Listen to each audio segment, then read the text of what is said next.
We've got to be nice and cool, nice and cool. Right, stay on point, Donald, stay on point. No sidetracks, Donald, nice and easy, nice. Because I've been watching Hillary the last few days. She's totally unhinged. We don't want any of that. Can you just see the Saturday Night Live version of that? This Saturday night, I keep thinking of the Jets in West Side Story, like, keep it cool, keep it cool.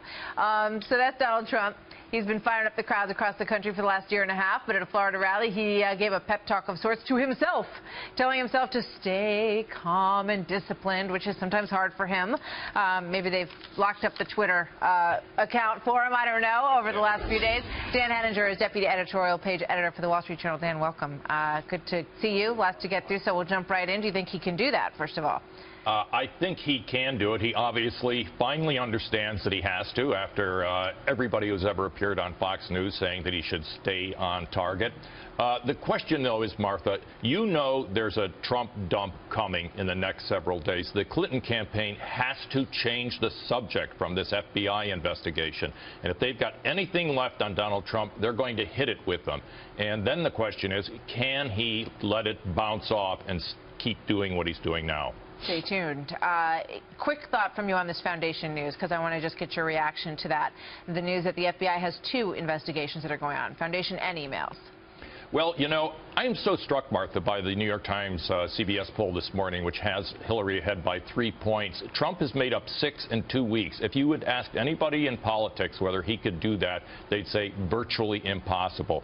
This FBI and Foundation investigation has created negative momentum for Hillary Clinton. She is losing altitude. And I think what people are trying to absorb is, do they want to get past next Tuesday with a President-elect Hillary Clinton who is going to be undergoing multiple investigations by the federal government? That doesn't compute in a lot of people's minds, so I think this is having a big impact. You know, you bring up the possibility of the Clinton campaign dropping yet another dramatic bombshell into this scenario, and it almost feels like an opera, Dan. And you have mapped out and casted an opera in your Wonderland column today in the Wall Street Journal. So how do you see the Trump-Clinton opera? Who are the characters and how does it end is the big question. Well, I had to write a final column before the election, so I came up with Trump the Opera, and it was because I was lying in bed myself about a week ago saying, what can we make of what's been going on? It's like an opera.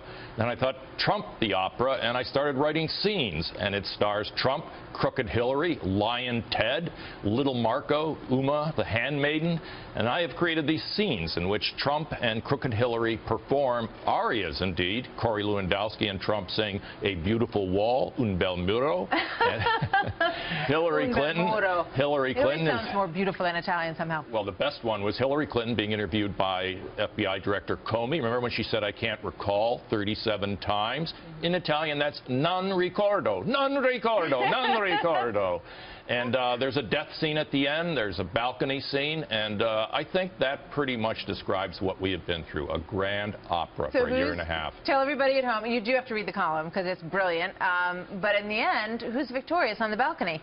The last person standing is Donald Trump. I must say it's preceded by a death scene. So yes, you have to read. It's an opera. You have to read the column, but the last person standing in the opera is Donald Trump taking days worth of curtain calls. Do you believe that will happen? It looks now like it's a genuine possibility. I mean, the momentum is all in his direction. We sometimes talk about momentum in these elections, and he has it. You could tell in that shot you just showed. He feels that he's got the momentum. She's, meanwhile, running commercials during the World Series about Trump and the women. I think people have gotten past that, and they're looking at the consequences of next Tuesday. But we all know in any opera, sometimes there's a twist at the end. Surprise ending. And there may be. I think you've started something here. I think we're going to see Trump the Opera. I remember seeing Nixon in China. Exactly. So it's highly possible that we may see Trump the Opera. Dan, great column as always. Thank you very much. Great to see you. We'll see you after the election, I guess. Indeed. All right.